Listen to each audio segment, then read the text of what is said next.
friends, I am Jayashree Zawar and you are watching Zawar's Classroom. Class 9th के इस video session में आप सभी का स्वागत है। मेरे प्रीवियस वीडियो में हमने हमारा फर्स्ट लेसन सेट्स ये शुरू कर दिया है और प्रैक्टिस सेट 1.3 तक हमने सॉल्व कर लिए हैं, जिसमें हमने सेट क्या होते हैं, सेट की डेफिनेशन क्या है, सेट के टाइप्स क्या क्या है और सेट को रिप्रेजेंट करने के अलग अलग मेथड्स क्या क्या है, ये सब कुछ डिटेल में सीखा है। अगर अभी तक आपने वो सारे वीडियोस नहीं देखे होंगे तो सबसे पहले वो देख लीजिए, तो सारी बेसिक चीज़ें आपके समझ में आ जाएगी, तो आगे का समझने में भी आपको आसानी हो जाएगी। तो आज हम शुरू करने वाले हैं हमारा प्रैक्टिस सेट 1.4, लेकिन उसके पहले भी हमको कुछ बेसिक चीज़ें जानना ज़रूरी है, तो सबसे पहले वो जान लेते हैं, उसके बाद प्रैक्टिस सेट शुरू करेंगे। तो आइए शुरू करते हैं। तो आज हम देखने वाले हैं operations on sets. Operations on set में हमारा फर्स्ट ऑपरेशन है इंटरसेक्शन। तो दो सेट का इंटरसेक्शन क्या होता है ये हम सबसे पहले देखेंगे। तो यहाँ पर देखिए, set A is equal to 1 3 5 7 और set B is equal to 2 3 6 8। तो दो सेट्स जब आपको दिए हुए हो तो दोनों सेट में जो कॉमन एलिमेंट्स होते हैं, दैट मीन्स यहाँ पर देखिए ये 3 और यहाँ पर भी 3 है, दोनों सेट में 3 कॉमन है, तो दोनों सेट का जो कॉमन एलिमेंट होता है उसको कहते हैं A इंटरसेक्शन B। हम वेन डायग्राम ड्रॉ कर कर देख लेते हैं। ये देखिए, ये सेट A है और ये दूसरा जो है ये B है। तो A के एलिमेंट्स क्या है, 1 3 5 एंड 7। ये 3 मैंने दोनों सर्कल के बीच में लिखा है क्योंकि ये दोनों सेट में आता है। तो ये है सेट A और ये है सेट B। B के एलिमेंट क्या है, 2 3 6 8, राइट। तो 3 ये जो एलिमेंट है ये सेट A में भी आता है और सेट B में भी आता है। तो ये क्या है, इंटरसेक्शन है, दोनों सेट का इंटरसेक्शन क्या है, 3। तो इसको कैसे लिखा जाता है, A इंटरसेक्शन B। ये उल्टा U इसको लिखा जाता है, A intersection B is equal to क्या है, 3। तो ये जो 3 है ये क्या है, A इंटरसेक्शन B है। ओके, अब ये जो सेकेंड एग्जाम्पल है यहाँ पर देखिए, A में है 1 3 9 11 13 और B में क्या क्या है, 1 9 11। तो 1 9 11 यहाँ पर भी 1 9 11, तो सारे B के सारे एलिमेंट्स A के अंदर है। दैट मीन्स A ये बड़ा सेट है और उसके अंदर ये छोटा सेट क्या है, B है। ये A है, यहाँ पर 1 9 11 दोनों सेट में कॉमन है, इसलिए हम इसके अंदर लिखते हैं ये B और 3 और 13 यहाँ पर लिखे। तो ये जो A और B अगर हमने अलग अलग लिखे तो कैसा लिखना पड़ेगा हमको, ये A और ये B लिखेंगे तो A के अंदर ये ऐसे भी आप लिख सकते हो। तो ये जो पार्ट है ये तो खाली है, इसलिए हमने इसको ऐसे लिखा है। तो देखिए, इंटरसेक्शन में कौन कौन से आते हैं, 1 9 एंड 11 आता है और बचा हुआ क्या है, 3 और 13। तो यहाँ से हमको क्या पता चलता है, B ये क्या है, A का सबसेट है, right. B is the subset of A और B ये क्या है, इंटरसेक्शन B है। A और B का इंटरसेक्शन क्या है, A intersection B is equal to क्या है, ये B के पूरे एलिमेंट्स है, राइट। तो A intersection B is equal to अगर B होता है तो B ये A का सबसेट होता है। ओके, तो इसको हम उल्टा भी लिख सकते हैं, B intersection A is equal to B। A intersection B is equal to B लिख सकते हैं या B intersection A is equal to B लिख सकते हैं। तो इसका भी रिजल्ट क्या आता है, B is the subset of A, right. अब हम देखेंगे डिसजॉइंट सेट। अगर आपको दो सेट्स दिए हैं और दोनों सेट्स में कोई भी एलिमेंट कॉमन नहीं है तो उन दो सेट्स को क्या कहते हैं, डिसजॉइंट सेट कहते हैं। देखिए, सेट A में 1 3 5 9 ये एलिमेंट्स है और सेट B में 2 4 8 ये 3 एलिमेंट है। तो अगर दोनों की हमने वेन डायग्राम ड्रॉ की तो A के एलिमेंट और B के एलिमेंट सब अलग अलग ही रहेंगे, 1 3 5 9। और बी के एलिमेंट्स क्या रहेंगे, बी 2 4 8, राइट। तो ये दोनों सेट जो है उनको हम कहते हैं disjoint sets, okay. Union of sets, ये दो सेट्स आपको दिए हैं, तो दोनों सेट्स के मिलाकर सारे एलिमेंट्स जब हम एक साथ लिखते हैं तो उनको कहते हैं A union B, that means union of two sets. सिर्फ ये बात याद रखनी है कि अगर कोई कॉमन एलिमेंट है तो वो एक ही बार लिखना है, ओके। तो ये जो ए सेट है इसमें क्या है, -1 -3 5 एंड 0। सेट बी में कौन से एलिमेंट्स है, 0 3 एंड 5। तो जो कॉमन एलिमेंट्स है वो एक ही बार लिखिए, और ए यूनियन बी, ये ए यूनियन बी, ये यूनियन का साइन है, ए यूनियन बी, ये सीधा यू लिखा जाता है। A union B is equal to -1 -3 0 3 5, -1 -3 0 3 5, ये सारे एलिमेंट्स ए यूनियन बी में आते हैं। तो वेन डायग्राम में इसको कैसे बताते हैं,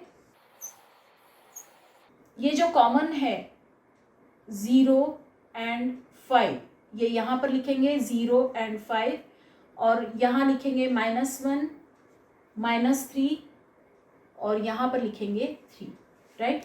तो ये क्या है, ए यूनियन बी, ये है ए, ये है बी, और ये जो पूरी डायग्राम है वो पूरी डायग्राम है ए यूनियन बी की। अब देखेंगे number of elements in a set. तो ये जो सेट ए है इसके अंदर ये एलिमेंट्स क्या क्या है, 3 6 9 12 15। तो नंबर ऑफ एलिमेंट्स हमको काउंट करना है, तो कितने हैं, 1 2 3 4 5। तो हम क्या लिखेंगे, n of A, number of elements in set A is equal to, कितने एलिमेंट्स है, 5 एलिमेंट्स है, तो ये कितने हैं, 5, ओके। अब number of elements in set B, इसको क्या लिखेंगे, n of B, number of elements of set B. तो ये कितने हैं, 1 2 3 4 5 6, तो ये है 6, राइट। अब देखिए number of elements in A union B कितने आते हैं, और number of elements in A intersection B कितने आते हैं। ए यूनियन बी और ए इंटरसेक्शन बी, ये दोनों हम पहले लिख लेते हैं। ए यूनियन बी में कौन कौन से एलिमेंट्स आएंगे, 3 6 9 12 15 18 24 30 एंड 36। तो ए यूनियन बी में 3 6 9 12 15 18 24 30 एंड 36। तो ये कितने एलिमेंट्स हो गए, 1 2 3 4 5 6 7 8 9। तो एन ए यूनियन बी ये कितना है, ये है 9। तो ए यूनियन बी में कितने एलिमेंट्स है, 9 एलिमेंट्स है। और ए इंटरसेक्शन बी में कितने एलिमेंट्स है, दोनों सेट में कॉमन कितने एलिमेंट्स है, सिर्फ 6 और 12, ये दो ही एलिमेंट कॉमन है। तो 6 एंड 12 ये दो एलिमेंट्स आते हैं ए इंटरसेक्शन बी में। तो ये कितने एलिमेंट्स है, ये है 2 elements, right. A intersection B is equal to 2। तो ये जो सारे नंबर्स हमने लिखे, उन नंबर्स पे से एक फॉर्मूला हमको मिलता है। वो फॉर्मूला क्या है, number of A union B is equal to number of A plus number of B minus number of A intersection B. देखिए आप टैली करके देख सकते हो। देखिए नंबर ऑफ ए कितना है, 5 है, प्लस नंबर ऑफ बी कितना है, 6 है, माइनस ए इंटरसेक्शन बी कितना है, 2 है। तो 5 + 6 11, 11 - 2 ये कितना आता है, 9 आता है। और देखिए ए यूनियन बी में कितने एलिमेंट्स है, 9 एलिमेंट्स है, राइट। तो ये जो लेफ्ट हैंड साइड है वो राइट हैंड साइड के इक्वल है, left hand side and right hand side equal है। तो इसके ऊपर से ये जो फॉर्मूला हमको मिला है ये ट्रू हो जाता है। ओके, तो यही फॉर्मूला यूज करके हमको बाद में वर्ड प्रॉब्लम्स भी सॉल्व करने हैं, तो ये फॉर्मूला आप याद रखिए। ओके, तो ये सारा बेसिक हमने सीख लिया है। अब हम प्रैक्टिस सेट को शुरुआत करते हैं। प्रैक्टिस सेट 1.4 में हमारा फर्स्ट क्वेश्चन है, if number of A is equal to 15, number of A union B is equal to 29, number of A intersection B is equal to 7, then number of B is equal to how much. तो अभी अभी हमने formula सीखा है। क्या है वो formula? Number of A union B is equal to number of A plus number of B minus number of A intersection B, right.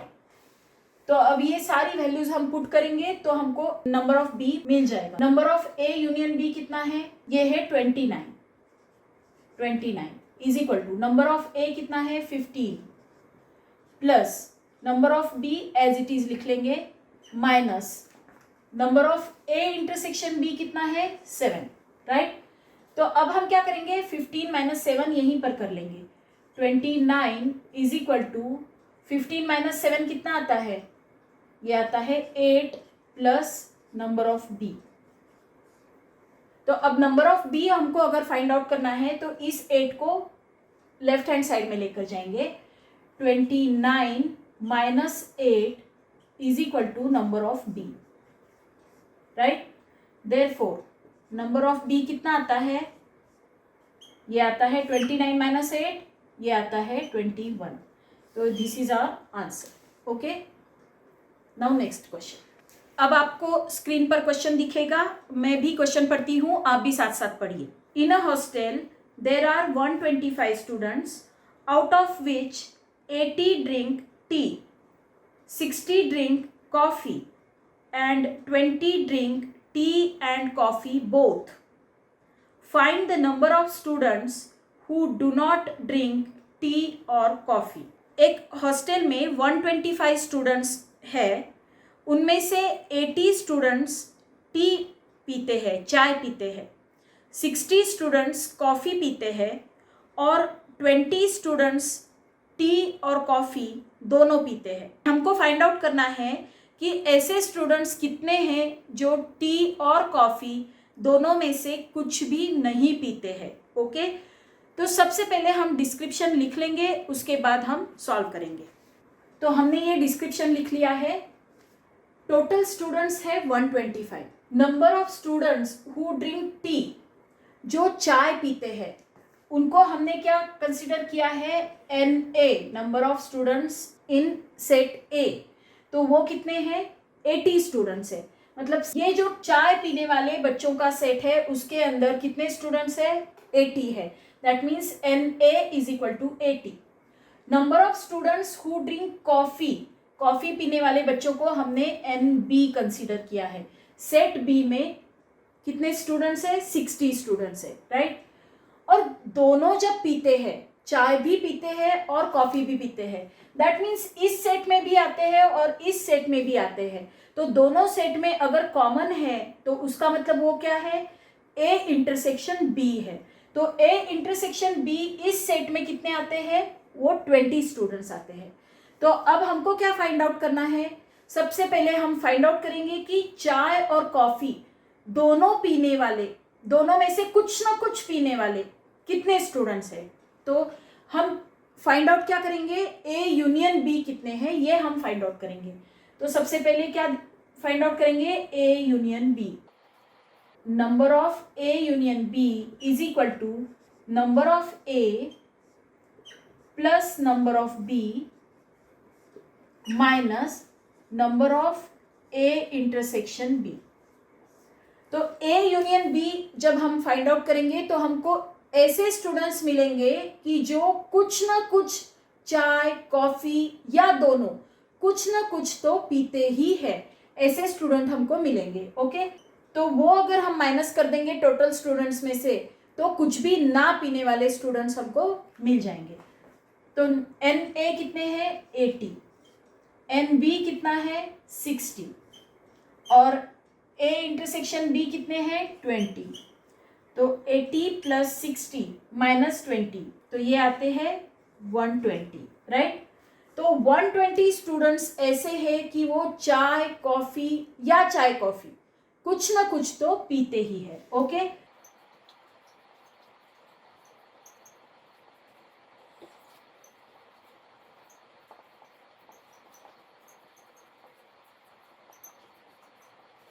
Students drinking any of the two drinks is equal to 120. Therefore,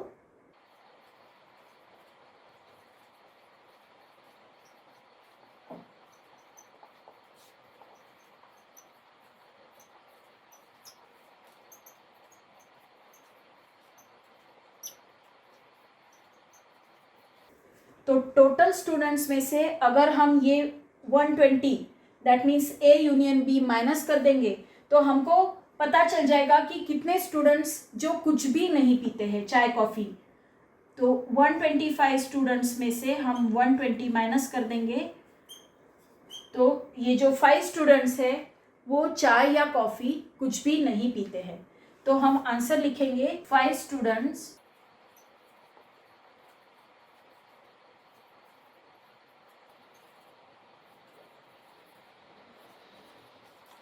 students do not drink tea और coffee, okay. तो I hope ये question आपको अच्छे से समझ में आया होगा। Now next question.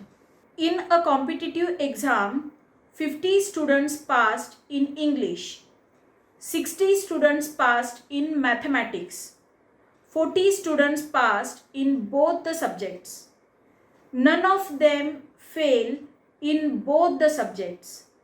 Find the number of students who passed at least in one of the subjects. एक कॉम्पिटिटिव एग्जाम में 50 स्टूडेंट्स इंग्लिश में पास हुए, 60 स्टूडेंट्स मैथ्स में पास हुए और 40 स्टूडेंट्स दोनों सब्जेक्ट में पास हुए।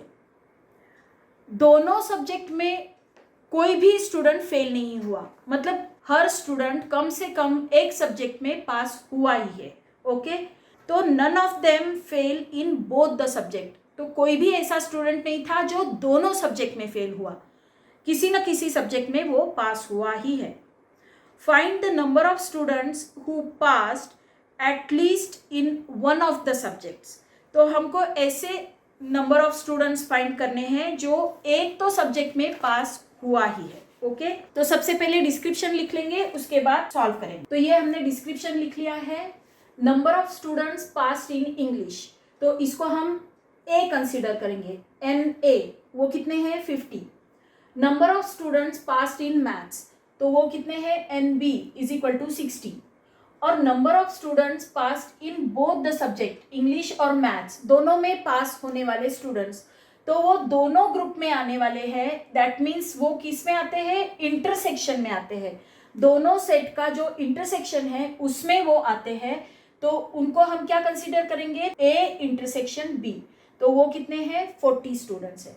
तो अब हमको क्या फाइंड आउट करना है, number of students who passed in any subject, किसी न किसी सब्जेक्ट में पास होने वाले कितने स्टूडेंट्स है ये हमको फाइंड आउट करना है। तो हमको फाइंड आउट करना है ए यूनियन बी कितने हैं, okay. Therefore N A union B is equal to N A plus N B minus N A intersection B, okay. तो एन ए कितना है 50 प्लस एन बी कितना है 60 माइनस ये कितना है 40, ये 50 प्लस 60 ये आता है 110 माइनस 40, तो ये कितना आता है 70। तो 70 स्टूडेंट्स ऐसे हैं कि जो किसी न किसी सब्जेक्ट में पास हुआ ही है, ओके। एक तो सब्जेक्ट में वो पास हुआ ही है।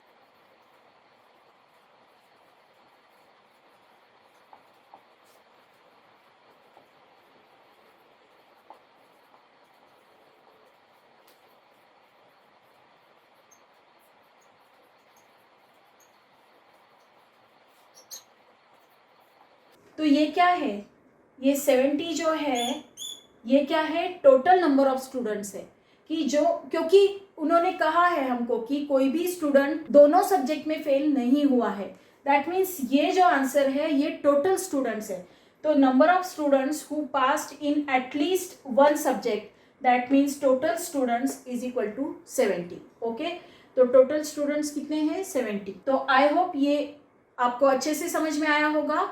Now next question. A survey was conducted to know the hobby of 220 students of class 9th, out of which 130 students informed about their hobby as rock climbing and 180 students informed about their hobby as sky watching. There are 110 students who follow both the hobbies. Then how many students do not have any of the two hobbies? How many of them follow the hobby of rock climbing only? How many students follow the hobby of sky watching only? ये जो question है ये आप ध्यान से सुनिए, मैं आपको एक्सप्लेन कर रही हूँ. एक सर्वे कंडक्ट किया गया, 9th क्लास के 220 स्टूडेंट्स को पूछा गया कि उनकी हॉबी क्या है. उनमें से 130 स्टूडेंट्स ने बताया कि रॉक क्लाइंबिंग ये उनकी हॉबी है. 180 स्टूडेंट्स ने बताया कि स्काई वॉचिंग ये उनकी हॉबी है. और 110 स्टूडेंट्स ऐसे थे जिन्होंने कहा कि ये दोनों हॉबीज़ उनको है, मतलब रॉक क्लाइंबिंग की भी हॉबी है और स्काई वॉचिंग की भी हॉबी है. Then how many students do not have any of the two hobbies? तो कितने स्टूडेंट्स ऐसे हैं कि जिनको कोई भी हॉबी नहीं है? Okay, how many of them follow the rock climbing only? सिर्फ रॉक क्लाइंबिंग की हॉबी कितने स्टूडेंट्स को है? सिर्फ रॉक क्लाइंबिंग, दूसरी कोई भी हॉबी नहीं चाहिए. How many students follow the hobby of sky watching only? और सिर्फ स्काई वॉचिंग की हॉबी कितने स्टूडेंट्स को है? सबसे पहले हम सारे डिस्क्रिप्शन में लिख लेंगे और उसके बाद सॉल्व करेंगे. ये हमने डिस्क्रिप्शन लिख लिया है.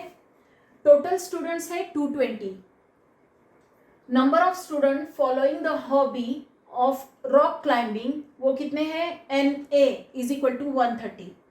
Number of students following the hobby sky watching NB is equal to 180.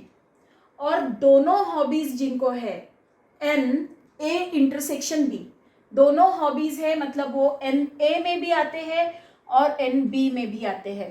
तो वो क्या कहाँ आते हैं? इंटरसेक्शन में आते हैं, राइट. तो A इंटरसेक्शन B में कितने आते हैं? 110 आते हैं. तो सबसे पहले हम A यूनियन B, मतलब कोई ना कोई हॉबी जिसको है, ऐसे टोटल स्टूडेंट्स कितने हैं ये फाइंड आउट करेंगे. ओके, तो सबसे पहले हम क्या फाइंड आउट करेंगे? Number of students having any one hobby, कोई भी एक हॉबी या दो हॉबी मिलाकर टोटल स्टूडेंट्स जिनको हॉबी है, कुछ ना कुछ हॉबी है, ऐसे कितने स्टूडेंट्स है?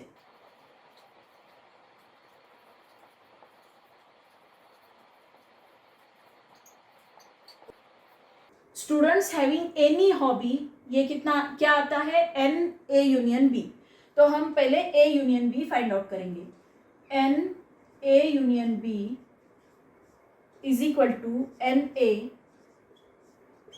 Plus NB minus NA intersection B. Okay, तो NA कितना है? 130 प्लस NB कितना है? 180 माइनस ये 110. 130 प्लस 180 ये कितना आता है? ये आता है 310 माइनस 110. तो ये कितना आता है? 200. तो 200 स्टूडेंट्स ऐसे हैं जिनको कुछ ना कुछ हॉबी है. ओके, तो हमको सबसे पहले क्या फाइंड आउट करना है कि जिनको बिल्कुल भी कुछ भी हॉबी नहीं है. The students having no hobby. Okay,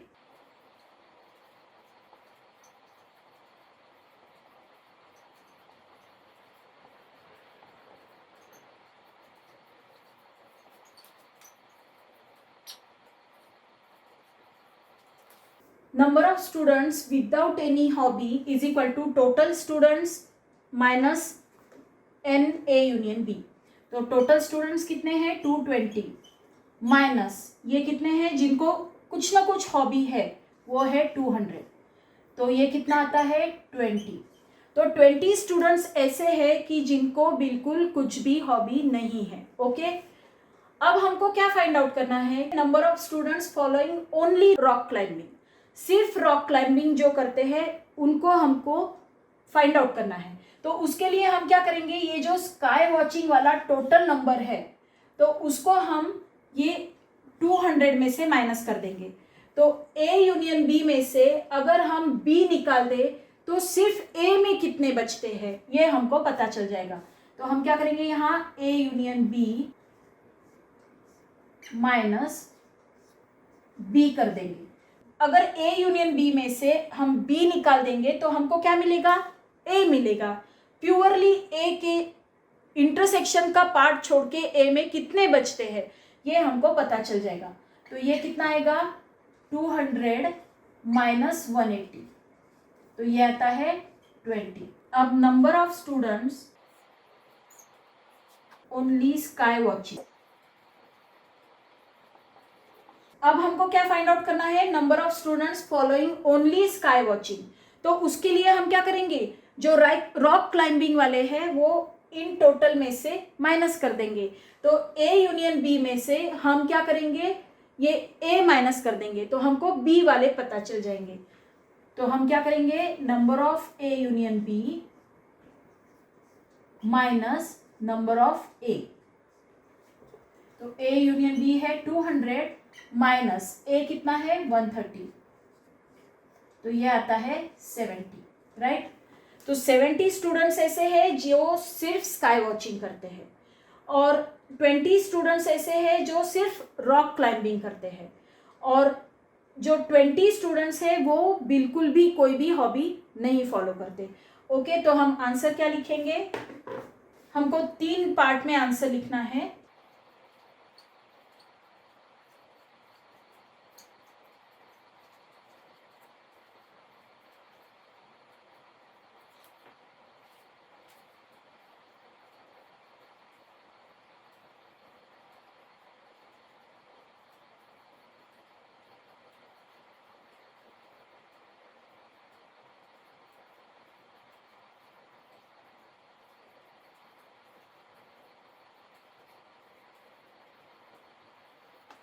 तो हम आंसर क्या लिखेंगे, 20 students do not follow any hobby, 20 students follow only rock climbing and 70 students follow only sky watching.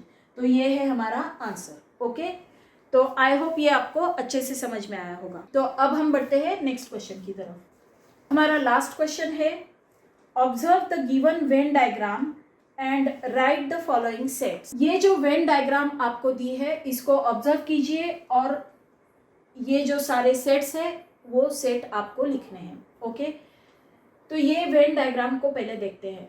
ये है सेट ए, ये है सेट बी, ये मैंने अलग कलर में लिखा है। सेट ए ये नाम है इसका और ये सेट बी, ये जो पूरा सेट है ये यू है, दैट मीन्स यूनिवर्सल सेट है। ओके, तो सबसे पहले सेट ए लिखना है हमको। ए में कौन कौन से एलिमेंट्स है, X Y Z M N, या फिर M N X Y Z ऐसे भी लिख सकते हो, X Y Z M N, ये सारे एलिमेंट्स ए में है। बी में कौन कौन से एलिमेंट्स है, एम एन तो है ही, पी क्यू आर है, M N P Q and R, right. A union B, A union B में कौन कौन से है, तो ये सारे एलिमेंट्स के नाम हमको लिखने हैं। ओके, तो X Y Z M N P Q R. Okay, ये सारे एलिमेंट्स ए यूनियन बी में आते हैं। U that means universal set में ये सारे एलिमेंट्स तो लिखने ही है, उसके अलावा एस और टी भी हमको लिखना है।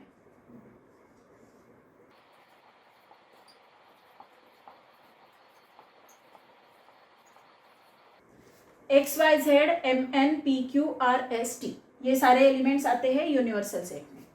अब ए डैश मीन्स ए के जो एलिमेंट्स है वो छोड़ के सारे एलिमेंट्स आपको लिखने हैं। ओके, तो ए डैश में कौन कौन से एलिमेंट्स आते हैं? P, Q, R, S and T.